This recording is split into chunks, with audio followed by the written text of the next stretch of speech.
about some real world automation stories and discuss a few things that the team here at Raven Automation has done in the past for some of our MSP partners. And we're also going to talk about a little bit of business strategy and how automation can play a role in helping you grow and scale your business.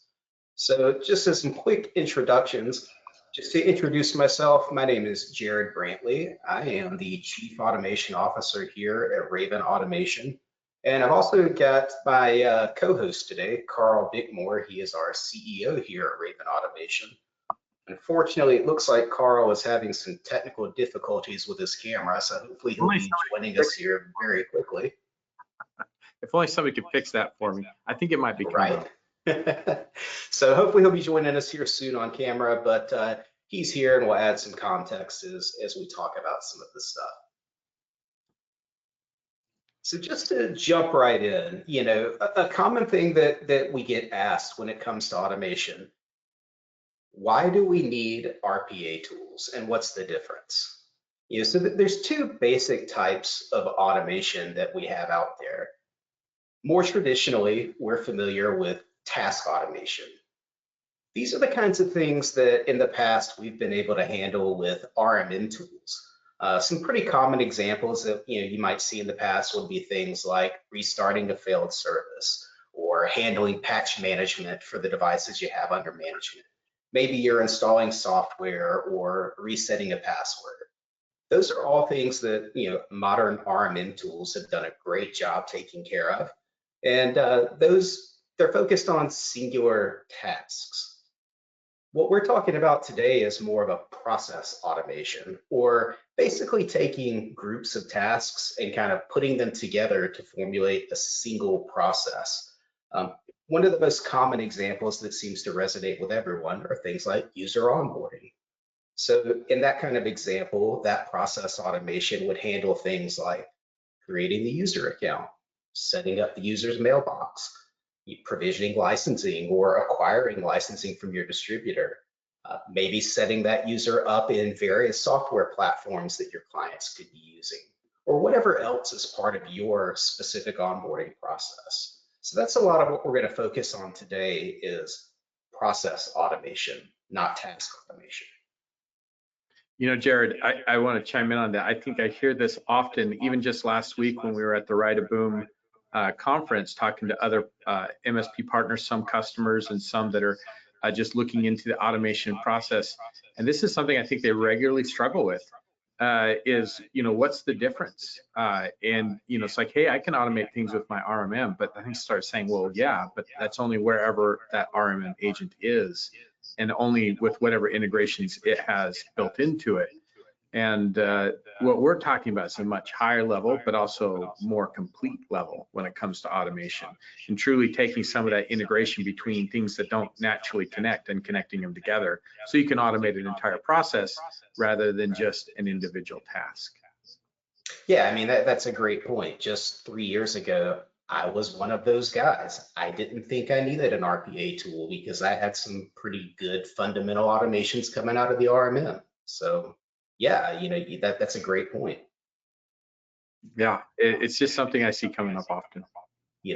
But a new concept that we need to start talking about for our MSPs is an automation maturity. Now, this model that we have here, I've kind of borrowed from my good friend Aaron over at Roost. And we've kind of put a little bit of our own spin on some of this as well. But basically, as we evaluate our businesses that we're supporting and our own business, we like to look at where do we stand from a maturity perspective. So when we look at the left side of this at kind of a level 0 or none, some of the characteristics of someone that falls into that category. You have few documented processes. Your decision makers and your engineers are not necessarily aligned on automation.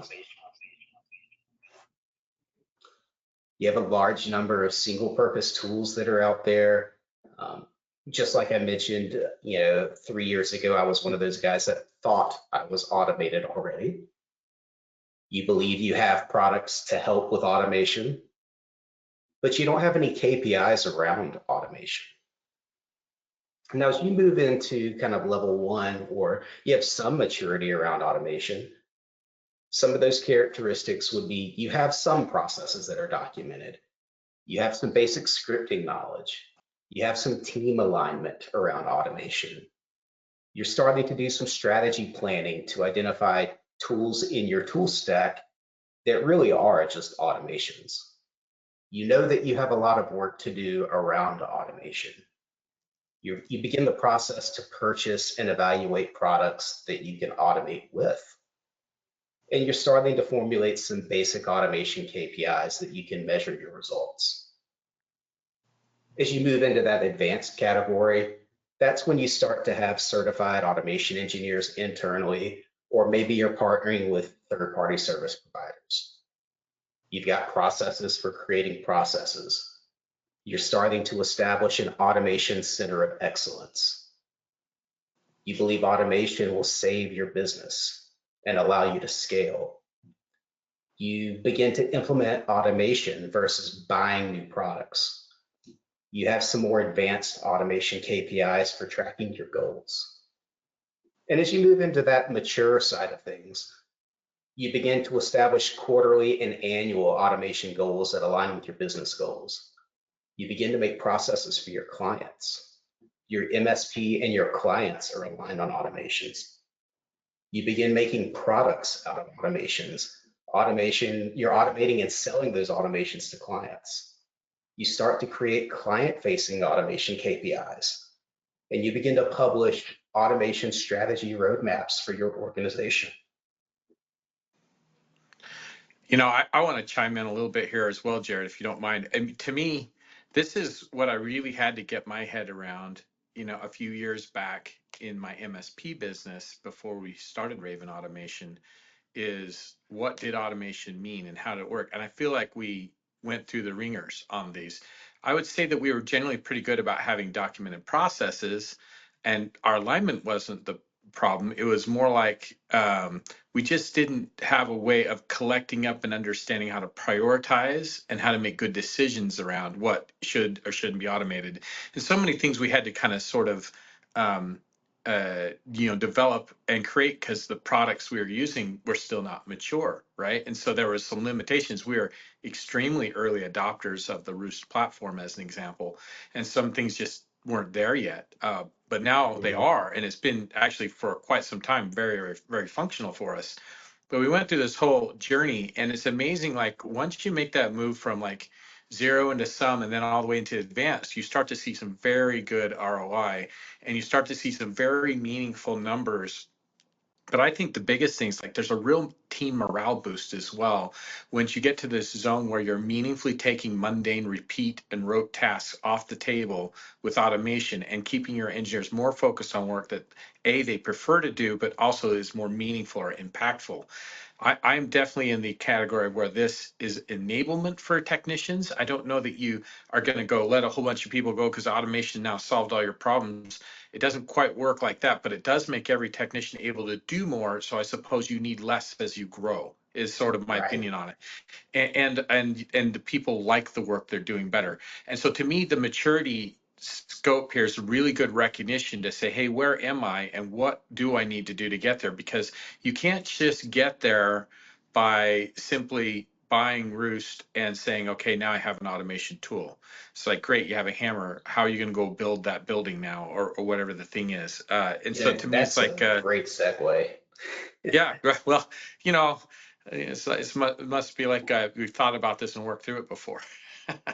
Anyway, the point Yeah, is that there's a lot of things that you have to think through to get to the benefit side of this. And to me, it's just all about how can you get to that maturity place where you start to really reap the benefits. yeah, I mean, absolutely. If you think about the movie Field of Dreams, if you build it, they will come. If you invest time and resources into building automation, the ROI will come.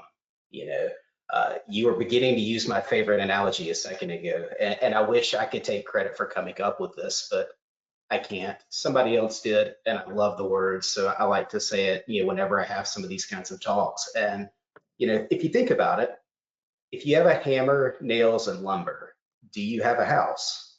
No, you don't. You still have to put forth the time and effort to build the house. And automation's no different. Just because you buy a product, that doesn't mean you're suddenly automated.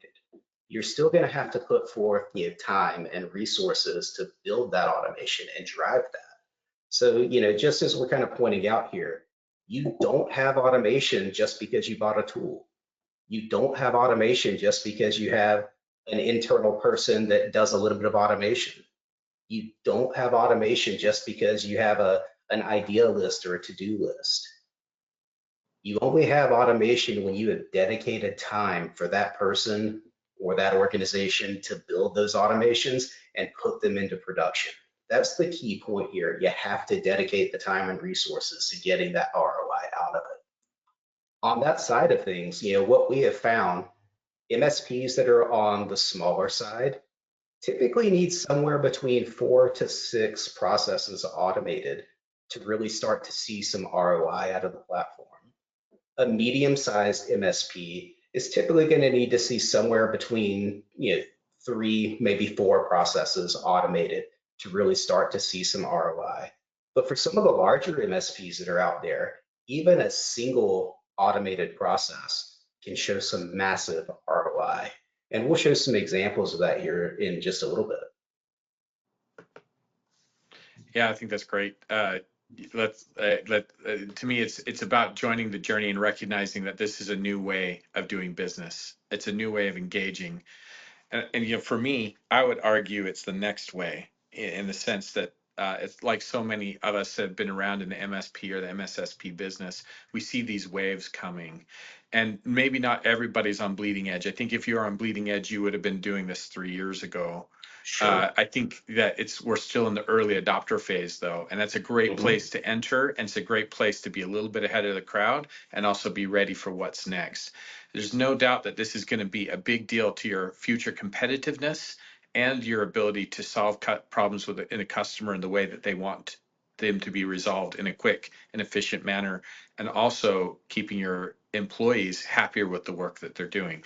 There's just everything's pointing this direction, and it's all just a matter of when, not if. And I think that just like, sometimes I meet people today who, haven't figured out how to do like an MSP type engagement, and they just do billable hours or repetitive fixed cost reactive work. Reactive was the word I was looking for, not repetitive. It's sort of like it's a very old school approach now, and people that are really getting ahead have moved forward.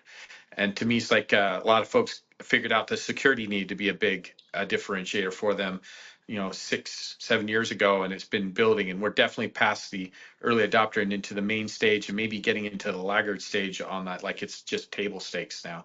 This automation is the next phase that we should be thinking about. So look, making sure you dedicate the resources, but I think leadership plays a big key in this as well. Your own conviction that you need to get there, and when people object or when people don't see the vision, you keep working on it until they get there. Yeah, a couple of other points to bring up on something like that. When it comes to automation and the capability of generating revenue out of those automations, it's no secret as the industry has pushed everything towards the cloud. We do see fewer and fewer professional services projects getting sold because you're seeing fewer hardware refreshes and things like that. That really created a lot of professional services revenue for MSPs. Well, automation becomes a great way that you can replace some of that professional services revenue by selling automation projects, or maybe you start selling automation as a service and start to partner with your clients to provide that automation. That's a great way to drive some client retention. It's going to be really, really hard for clients to replace you when they're relying on you to provide that automation to run their business. In addition to that, sorry, Carl, I think you got something you wanted to add there. No, you're good. Sorry, it's such a rich topic. You really tripped into what I consider to be the real play here.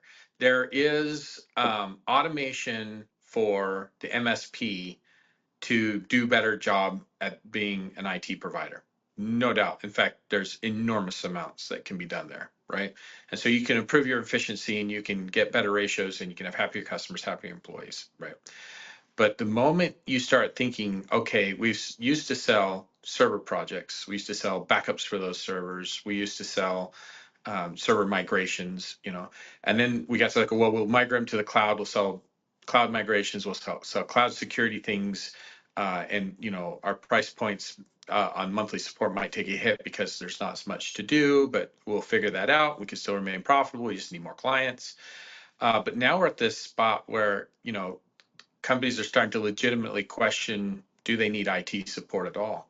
And what does that even look like? Some will say, oh yeah, from a security standpoint, or I've got these legacy servers I'm going to need for another 3 years, something like that. The writing's on the wall. And so how are you going to remain relevant, right? Right. This is it. I'm sure you got to go up the stack. You got to get out of being a vendor that is just seen as a person to call when my printer doesn't work, because people don't print anymore. As a flippant example, of course, people always How do print you something, continue but to add value? that's right. And the adding the value is all about getting into the business process, and it's about providing flow and functional things in their business through technology.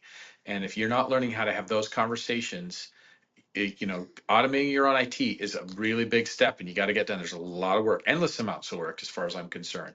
But getting to the automation of client processes, that's the key to long-term forward client value. Absolutely. And I know I'm getting on a slight tangent with this, but the other thing that you can do when you're using automation as a differentiator, people don't necessarily want to hear that your support is automated. It does kind of drive that, what am I paying you for conversation. But you never have to mention the word automation when you're having those discussions. All you have to do is simply say, hey, tell me about your existing MSP. What's their SLA on something like a user termination? You know, and hopefully you're going to get a response back, oh, well, it's 24 hours or whatnot. Great, you can come in and say, well, our SLA is about 27 minutes. You never have to say it's automated. But because you're driving that with automation, you're absolutely going to have a faster response time and a faster SLA as a result. And that differentiator is going to help drive more business to your MSP as a result. Yeah.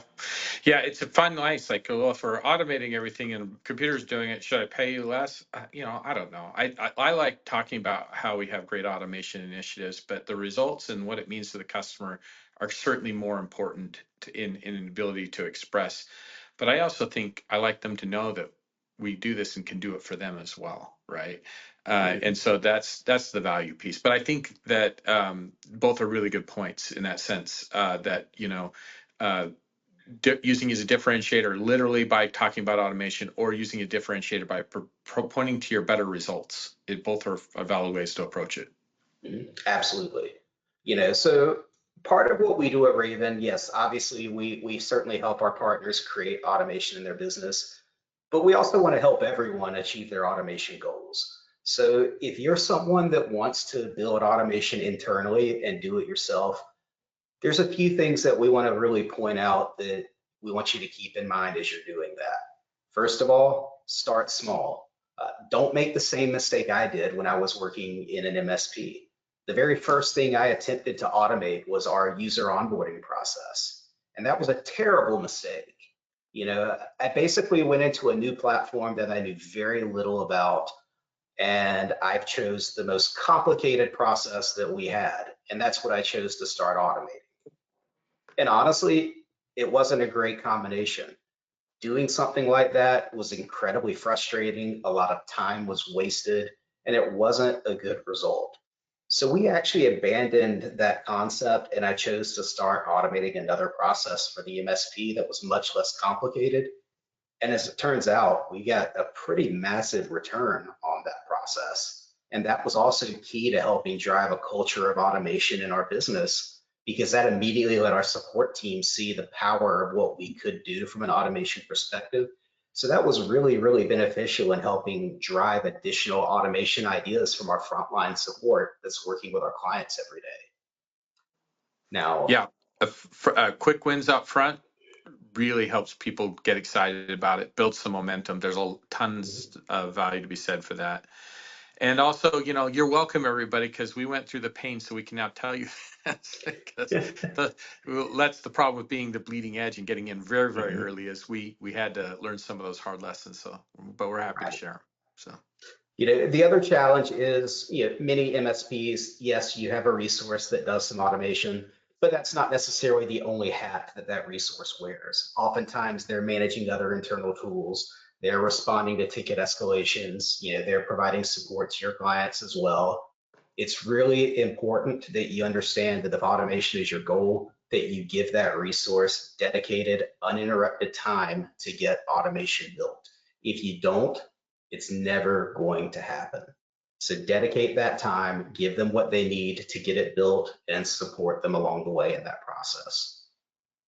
Yeah, And then I think that's a key element too, is I think some people, when they failed on their automation journey, they simply didn't do the dedicated time piece, and that leaves that person to be constantly dropping it for something else. And it's just a formula for very inefficient way to create it. And it's unfortunately, I think people oftentimes underestimate the amount of effort it takes to create an automation. They think, oh, well, we can automate it, so they skip past the work it takes to do it, and like, here's our result we get to. And I'll tell you, like, they do take longer than I want them to take. They take much more from time, and the level of expertise of your team directly affects that, which makes total sense. The better they get it, the quicker they can do it. But it doesn't mean there isn't significant ROI just because it takes a lot of time to get there. And so that's the current state of things, right? Maybe one day it will become simpler or easier, but it simply is complicated, and good skill set makes a huge difference. But when you get there, the ROI does come in, because once it's built, and you have it, and now it works, and it does that thing for you that now doesn't take near as much time or effort from a physical person's perspective, and the customer is getting a better result. Absolutely. And then the third tip would be community participation. Encourage your resource to be active. Roost has a fantastic community. Every Friday afternoon or morning, depending on your time zone, there is what they call the ROC call, or the Robotic Operations Center. It's a great time for your resource to learn what's new and what's changing in Roost, learn about potential bug fixes, but more importantly, MSPs get on that call. They share things that they're working on, and it's a great way to get ideas on things that you could bring to your business. There's also a Discord server. And there are so many ideas. Sometimes workflows are shared. I mean, I've even posted workflows in the past as kind of quick little freebies that you can grab and use in your business for different things. So absolutely get them involved in the community, because those things can help shorten your development time. They can help your person grow their skills. But more importantly, they can just help drive creation of ideas in your business. Because sometimes that's the hard part, is what do I do next? I have my user onboarding process automated. Where do I go from there? So having that community participation will be key in helping you drive more automation ideas. Yeah, I think it's a funny thing. I have sort of a flippant, thought that, but I do feel like I hear people say this. It's like, oh, I'm too busy for that call. Right, you're too busy to save tons of time on automation and get things handed to you. No, do it by hand by all means, and come up with it all on your own, even though somebody else is just handing it out, or will just answer your question and give you the direction. No, please explore the 4 different options that fail and then get to the right one, rather than just, I'm being a bit flippant, but it's so funny. It's like, it's definitely one of those things where, like, if you're too busy to participate in things that significantly reduce the time and get your learning experience up fast, then I don't know what to say. It's like, you got to have a little more forethought than that. So, maybe it's not everybody in your company, but certainly the people involved in automation, if they're not participating in the community, they're taking the long, hard route to get to whatever they're going to get to. And then, of course, the unwritten rule here is understand that automation is not a game of instant gratification. It's going to take a little bit of time to get some returns. Typically, you're going to want to give it at least 6 to 12 months to really get your automation business up and running inside of your MSP. So be prepared. Give yourself time to get that ROI out of the platform. Yeah, I mean, think how long did it take your MSP, for instance, to pivot to providing better security services? I mean, just implementing one thing like a threat detection or an MDR service or a SIM tool or some type of, alerting management system. Just one of those can take that long, let alone a system that could be as comprehensive as automation, right? So it's Absolutely. it is a cultural thing as well. That's part of why it takes time, you know. Yeah, so let's move into some of the fun stuff. Let's talk about some automation stories and kind of go over a few things that the team has put out. So the first one, near and dear to my heart, because this was actually the very first automation I personally built for the MSP I was working at, SnapTech IT. And of course, we have since redeveloped this and put this out for other organizations as well. So just to show you some year-over-year cost savings that this has provided, specifically, these numbers actually come from SnapTech IT. But the Yep. team members there, they would spend anywhere from 15 to 45 minutes working dark web alerts. And these alerts would come in from a service put out by ID Agent. The tickets would come in, there'd be no company name tied to it because they all came from a generic email address. So the first thing that would happen would be the tech would grab the ticket, they'd figure out which company it belonged to, they would update the ticket to put it into the right company, then they'd grab the email address and they'd log into Office 365 and they would check the list of users to see if that user still existed. Then they would look to see if perhaps that was an alias address for another user. And in the event that the user didn't exist, which certainly happens in some of those data dumps, they would update the ticket and close the ticket. If the user did exist, they would then contact the user and walk them through resetting passwords and doing all of the necessary things. So that was an excellent candidate for automation. So what we were able to do was basically build out an automation that read that initial ticket note. And by pulling the domain for the affected user, we were able to automatically update the ticket to the correct company right away. We could then use Microsoft Graph to find out if it was an existing user or not. We could use Exchange Online to check all of the users to make sure it wasn't an alias address. So if it wasn't a valid alert at this point, we could update the ticket, close it, move on, no human involvement needed. If it was a valid alert, then at that point, we could send out a direct email using an impersonated user through Microsoft Graph. And we could send out another email directly from the ticket advising the user to go ahead and change their password anywhere that email address was used. Yeah, it was a canned message, but it put kind of the onus of changing the password directly on the end user. We would give them their ticket number and we would give them the number for support and suggest, hey, if you need help, running through any of these steps, call our service desk. We'll be more than happy to walk you through anything that you need to change your credentials anywhere that these are used. Just that simple process alone, it costs about $4,000 to, as a time and materials project to develop this kind of solution. But as we look at that for 2022 for SnapTech, that saved $8,000 in labor based on the average hourly cost for the resources there. In 2023, I'm going to round up here, and that saved almost $12,000 in labor in 2023. In 2024, again, almost another $11,000 of cost savings there. So the important part is that automation paid for itself in about 3 months, and it has paid for itself over and over again over the last 3 years. I have no idea what it's done for 2025 so far, but Yeah, I think the key. absolutely. Yeah, go ahead, Oh, go Carl. ahead. Oh, sorry. I think a key piece of this is like our engineers, like the high majority of these tickets are false positives, and so the engineers are excited that they don't have to go like essentially feels like wasting their time clearing out a false positive, right? And so the fact that automation basically does that for them, and the vast majority of these tickets never see the light of day on a person because they're handled and identified as false positive in the cycle. is huge. And so, yeah, there's the cost of the amount of time we would have spent on average of 15 minutes per ticket and what our engineers on average cost. Sure. But there's also this huge benefit, and they're not wasting their time on false positives. And so they're also, during that same amount of time, getting to more important work, if that makes sense. It's so much more than the dollar amount, in my opinion. But the dollar amount's helpful to know and a great KPI to watch. Like, how many hours would we have spent doing it is a very natural one. But don't forget the value of that engineer now doing something else that's more important.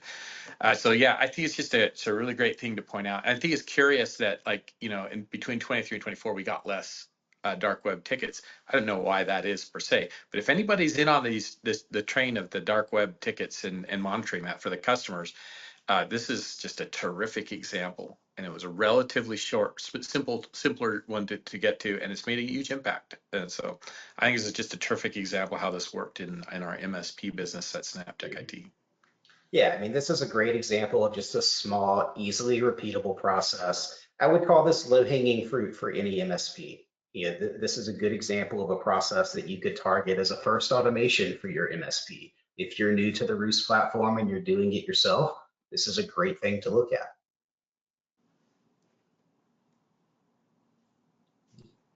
So this is another example. This was something else that we put in place for actually Snaptech, and we've done this for a couple of other of our MSP partners as well. So, Snaptech, for example, uses Datto BCDRs to handle backup tickets and things like that. And one of the common backup alerts that will come through from Datto will be screenshot failures. So, what Datto does is it will pick a restore point and it will boot up that restore point to make sure that it's a bootable recovery point. Well, if for some reason that restore point doesn't load to a login screen, then that's treated as a failure. And 99.9% of the time, it's because it was slow to boot or there was a pending Windows update or something to that effect. So all it takes in almost every case is a simple reboot of the server and it solves the issue. But because by practice, not all servers are rebooted on the same day, they have different patch windows, et cetera, we would end up having to reach out to the client and schedule a reboot window for the server outside of band, and all of that would take time. So on average, it would be 10 to 15 minutes billed per ticket. This is an example of an automation that actually did not have an integration with Roost, so we built our own. It was about a $6,000 development cost. When this automation runs, it grabs the screenshot from the Datto APIs and it adds it into the ticket. Then it queries the RMM to find the next patch window for the device, and it schedules a reboot at the start of the patch window and updates the ticket. Paid for itself in about 3 months in this case. 2022, it saved just over $12,000 in labor. 2023, almost 21,000 in labor. 2024, just over 16,000. And when I checked in 2025 for this one, it was about 1,300 so far. And that was in early January when I looked at this one last. So I think another key point that this one in particular, so in our MSP, we had a NOC department and we had a guy who's a very talented guy, but basically somebody in the NOC team had to spend the time to go through these tickets on pretty much a daily basis. There'd be something that has to be handled and worked on and reboot scheduled, all this kind of stuff. There was a lot of manual work, and there'd be some days it just nailed them to the wall, just because we have so many of these units out there with this issue. And so we just constantly went through this process of needing to do this and having a person who's a talented resource doing this kind of work. And so I think the other key thing to emphasize is once we got this, it took a major task off of our NOC team that this didn't need to be done anymore. And we were immediately able to turn that person into spending more time doing automation, which he turned out to be very talented at. And he ended up becoming our second dedicated automation engineer. And this was a real key, is getting some of these things off his plate allowed him to go and do more automation. I love that this particular one is a big factor in us getting to our second dedicated person for automation in Snap Tech IT, a few years back. Yeah, without a doubt. And the other side of this is without having the automation in place, it's really tempting for a lot of MSPs to take an alert that's this noisy and turn it off. Again, 99.9% of the time, it's not a problem. But that 0.1% of the time where there is a serious problem and that backup can't be restored, you never find that out until you actually need it. So it's always great to have these kinds of alerts still turned on so that you can catch these things before they become larger problems. But it would have been really, really tempting without the automation to just turn this thing off because of the amount of noise it generated.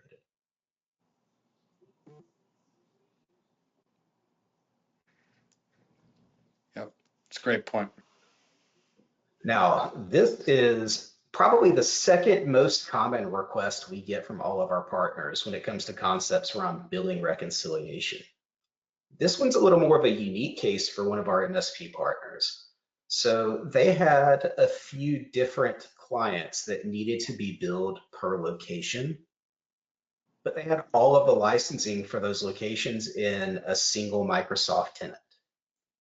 As a result, it would take their accounting team about, according to that MSP, it took them about 20 hours per month to reconcile billing across all of those locations. So we went in, it was about a $4,000 development cost. And what we did is we created a process that looked at an attribute for every one of those licensed users.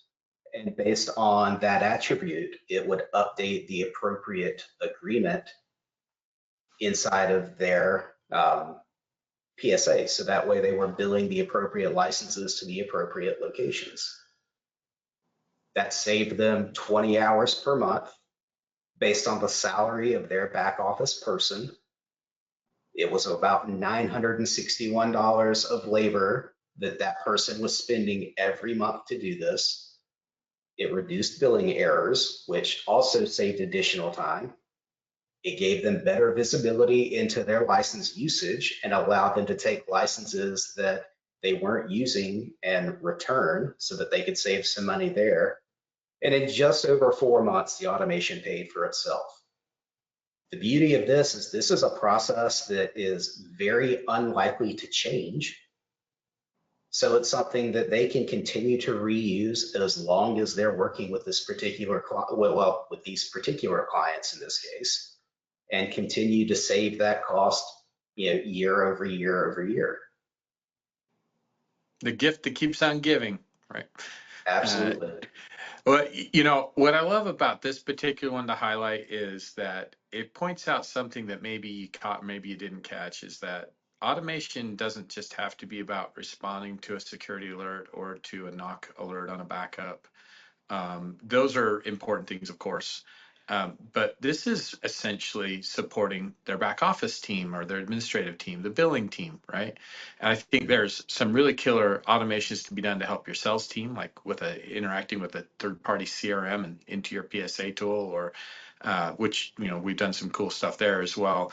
Or billing things that are unique to individual clients that are particularly, sounds like probably a larger client that would care about this, right? And so maybe with different, departments that have different budgets and so forth. So on. It's like there's some really cool use cases that can be made, and you should think more than just security alerts or handling monitoring responses and things like that.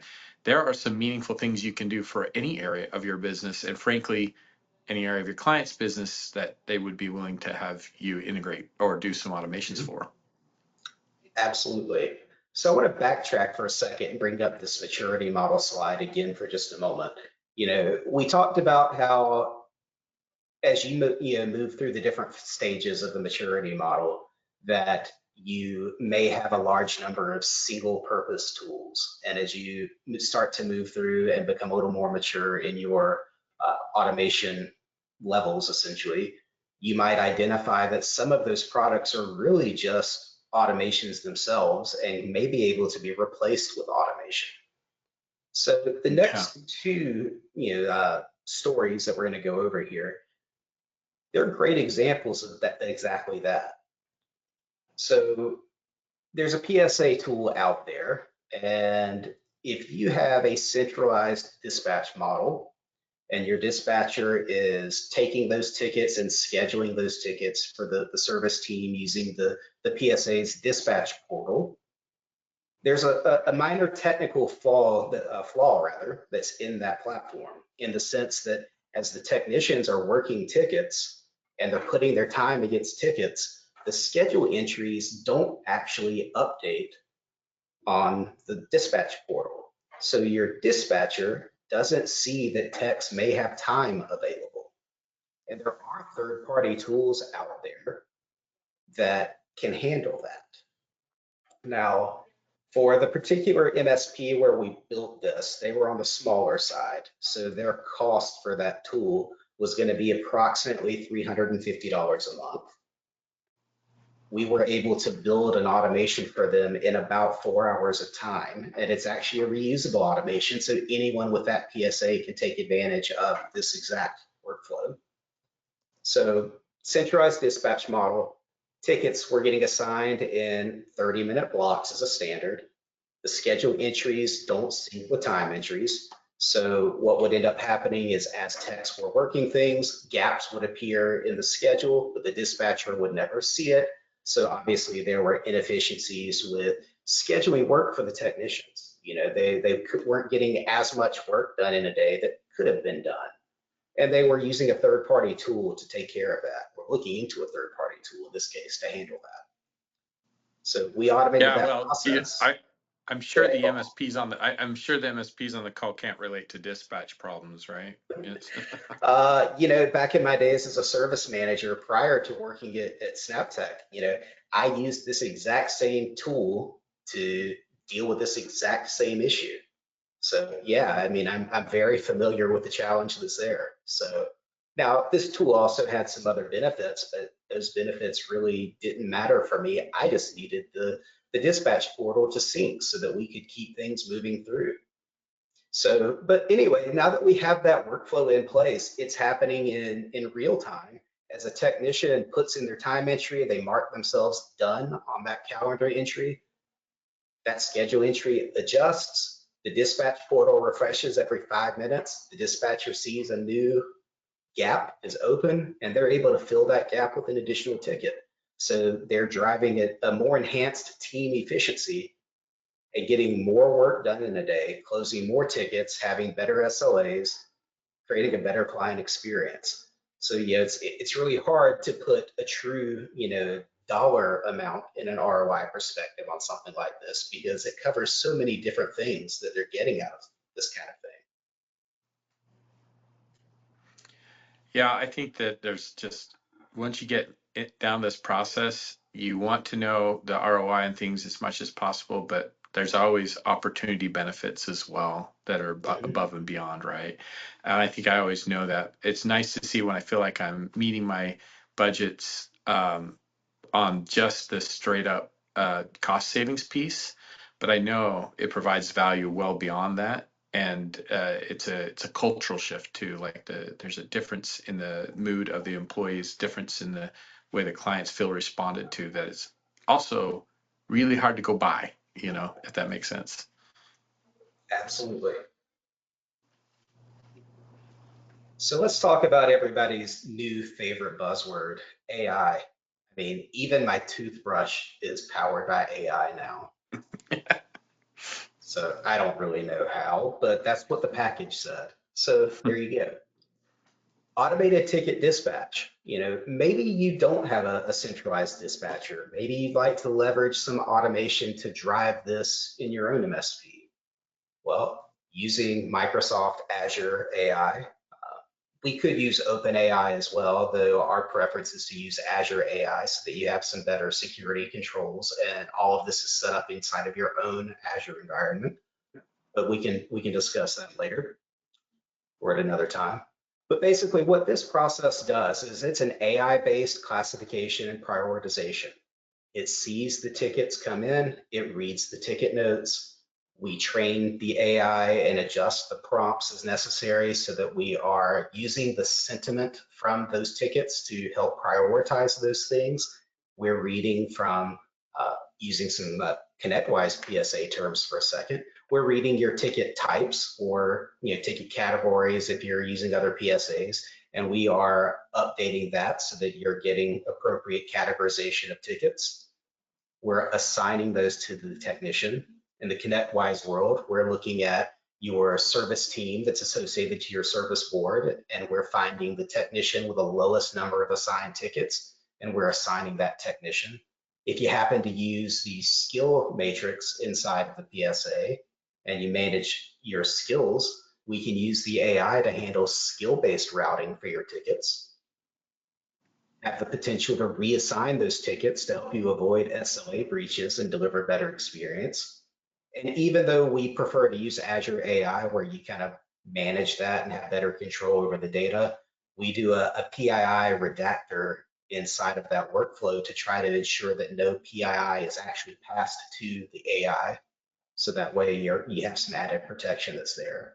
So what's the added result for something like this? You go through a process where the ticket comes in, it's triaged and dispatched typically in less than 2 minutes.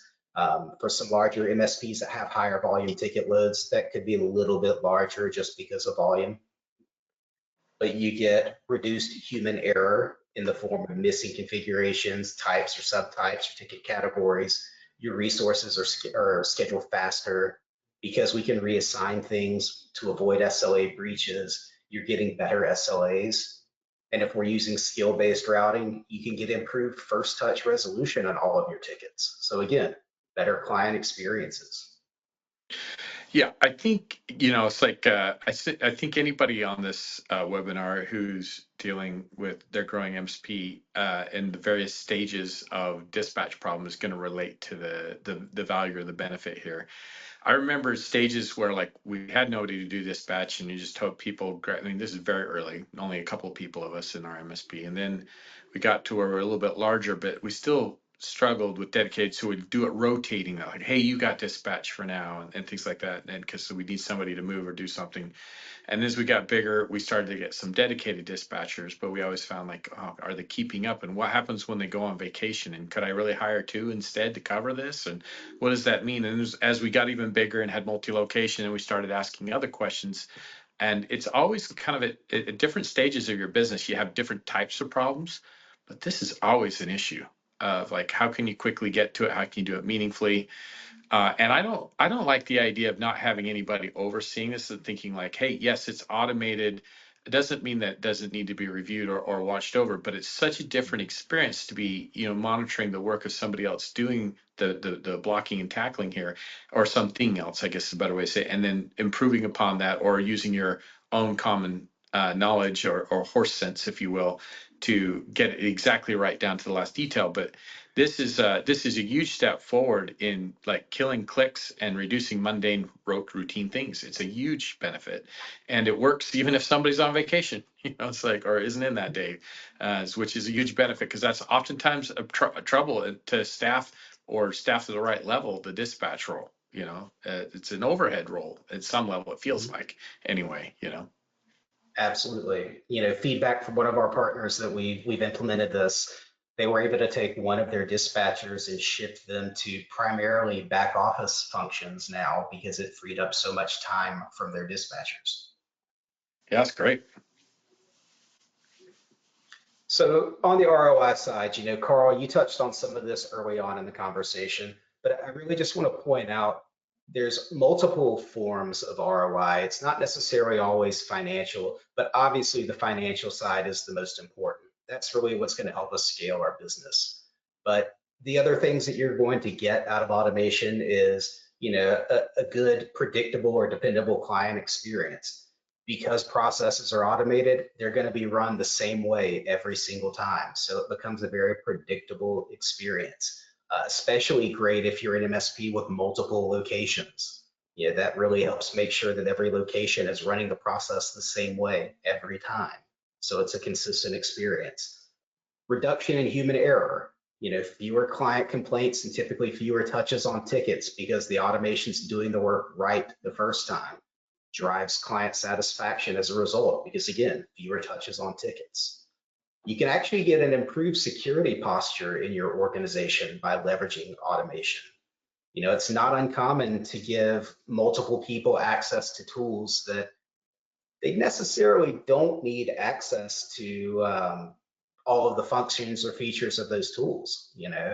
Uh, some of the vendors in the space provide permission control, but they don't always give us the greatest level of permissions or the most granular access controls for those permissions. So by leveraging automation and API users, we can control the exact functionality that someone can have for what they're doing. So we can actually improve the security posture and have fewer accounts with access to tools.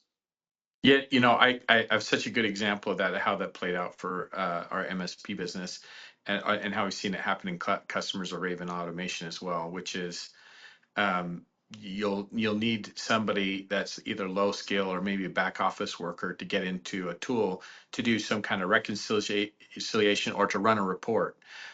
Running the report was one that's like, we have a vendor that if we want somebody to help us run a report for a QBR that's from a security vendor, it's a great report, we have to give them actual admin access. They could log in and actually change settings or do things to our client security without any skill set to do so. And they it's just it's a huge risk, but that's the only way you could have them do it. So either we take a valuable technician's time away from a customer to run reports on a regular basis, or we have to find some other way to do this, or we give somebody access in that's a little scary. This is a terrific way to solve that problem, and it's been a huge push forward for that particular vendor once we get these things automated, that now nobody has to spend that time, and we get everything we need, and we don't have that additional risk. Absolutely. And you mentioned this earlier on, so I won't dwell on this too much, but stronger technicians, by taking away those mundane tasks, your techs can focus on, more complicated tickets, more complicated issues where they can really grow and expand their skills. They'll be more challenged at work, which will, of course, lead to shorter training cycles for new resources. When you start to automate more of these mundane, repeatable processes, those are, it's fewer processes that you have to train new employees around. So as a result, you're going to have shorter training cycles. Those new resources will get up and running faster and can start serving your clients that much more quickly. Yeah, and I think all this leads to something I think about a lot as a business owners. I always want my customers to be happy, and I know part of that is for my team to be happy, right? And there's this morale piece to this as well, where people, when they appreciate the work they're doing, feel like they have bigger impact, and they feel like they're working for a company that's forward thinking, that's playing with the new stuff. It's a more enjoyable workplace for them, just in general. Mhm. So I know we're approaching our time here, so we'll move through this. This next slide here is really more for the internal automation developer. It's really important to know what your cost to the business is. That way you can understand the impact that you're going to have as you're building out automation. This is one of those things personally that made me successful as an automation developer for my MSP. But just knowing what I cost the business was really important to helping me really drive an ROI for the MSP. So just kind of as a rough rule of thumb, take your base salary and multiply it by 1.2, and that's going to be a rough average of your full cost to the organization with benefits. And you can figure out the math, 40 hours in a week, 52 weeks in a year, that's roughly 2,080 working hours. So when you divide your total cost to the business by the number of working hours, that's going to give you a number for your hourly cost. Once you have that, here's just kind of a quick cost exercise with easy numbers. Let's say your hourly cost of the business is $60 an hour, and you have an automation that's estimated to take you 30 hours to build. That's going to be a cost of about $1,800 to the business to build that automation. So let's say that the time savings for that automation is 10 minutes every time it's run. It takes your team 10 minutes to do the process manually. They run the process about 3 times a week. And the average hourly cost for the team is $45 an hour. Well, since 10 minutes is 1/6 of an hour, we're going to divide that $45 an hour by 6, which means every time that automation is run, it's going to save us $7.50. So by taking that, we know that it's $1,800 to develop the solution, and every time we run it, we're saving $750. That means it's going to take us 240 executions of that automated process to break even. So based on that logic, running the process 3 times a week, it's going to take us 80 weeks or a year and a half to get a return on that automation. So ask yourself that question: is it worth automating that process? The answer may be yes, the answer may be no. The things that you need to consider would be, how often would that process potentially change? What is the real impact for that? Is it going to enhance security for your organization? What's the effect on your client experience? There's a whole list of questions to ask when you take this into account. But it's really important that you do some cost analysis for your automations so that you can take that into the decision-making process to figure out what you should build or what you should probably pass up on. As a practice in my MSP, when I was still doing that work, we never removed an item from the list. We kept everything on the list, and we just prioritized things that made the most value. That way, as we had additional time and we worked through things, we might still take some of these things that were less impactful and work on them, but we always wanted to work on the things that were most impactful first. Yeah, I'm a huge fan of that concept. I mean, any business owner knows that getting to cost is an important piece, but really anybody you have working for you, you want them to be, if they're say $60 an hour, you want them to be doing work that's providing about $180 of value to offset their costs. Usually it's a 2.5 to 3x multiplier that you want. And so knowing you get to profitable and reach the value is great. Something that takes 1.54 years, that's a tougher one. Unless the payout's really big, I probably want to prioritize one that's going to get me ROI in say 3 months or less. I'm much more of a fan of that, but it also depends. Sometimes just the need of the strategic value can determine, or the amount of effort it takes to you do it, so forth, so on, are all factors in making good decisions. But just knowing the number is a really big deal. It'll be being able to estimate. I think this is going to cost us about $8,000 to make this, and what's the value I think I'll get out of it? And there's immediate value, there's lifetime value, so forth, so on. But to me, it's like I get really happy once I see them not only go profitable from the cost standpoint, but once I see them crossing that line of like, I know every hour spent got me my 3x multiple at minimum. And of course, the nice thing about automation is there are many automations that will just keep on chugging and keep on providing value with little to no maintenance or additional costs going into it. That's pretty phenomenal. There's very few things we can do in our business that can continue to provide value endlessly like that. So that's definitely one of the great things about the automation story as well. For sure. So to that point, how does Raven Automation help? Where do we fit into the picture? The biggest thing, first and foremost, is if you have an existing team, we can supplement your existing team and provide guidance for those resources. Or we could be your fully outsourced automation team, depending on the needs of your business. We will assist you with creating custom automation strategies and roadmaps to help you along the way in your automation journey. Using our existing code base, we're able to shorten development time and help maximize ROI for your business as quickly as possible. We have the ability to tailor any automation to the unique needs of your business, which will help to give better experiences to your clients and set you apart from any of your competitors. And the last thing that's really important here is as you start to rely on automations in your business, it's really important to monitor and maintain those. And Raven Automation offers monitoring and maintenance, not only for solutions that we build for you, but we'll monitor and maintain the solutions that you build yourself as well. So we can make sure that things are staying running, and if they fail, our team will be there to take a look at why it failed and correct that issue for you. Mike, Jared, are you saying that sometimes Microsoft make changes that makes automations not work? What? They change Microsoft things, never makes a change. or PSA vendors, they make changes that will cause things to need to be touched up from time Yeah, to time? sometimes APIs change. Sometimes things are deprecated. It happens. It does happen. Yeah. So how do you work with us? We've got two primary plans. They're designed to be flexible for every business. We have our quarterly momentum plan. With that, we offer complimentary onboarding of the Roost platform to make sure you're set up and working. We offer workflow monitoring and maintenance. That'll include a quarterly strategy call where we're going to build that automation roadmap, review it with you, and help make sure that we're aligned with the needs of your business. That includes 15 hours per quarter for any workflow implementation, customization, app builder design, anything of that nature. Any time that you don't use in that quarter for any reason will roll over to the next billing period, and it's a quarter-to-quarter term. If you have a greater need, we also offer a monthly plan in our scaling plan. That plan's $3,500 a month.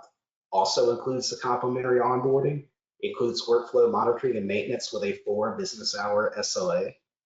We do a monthly strategy call with your automation roadmap versus quarterly, and you'll get 15 hours per month.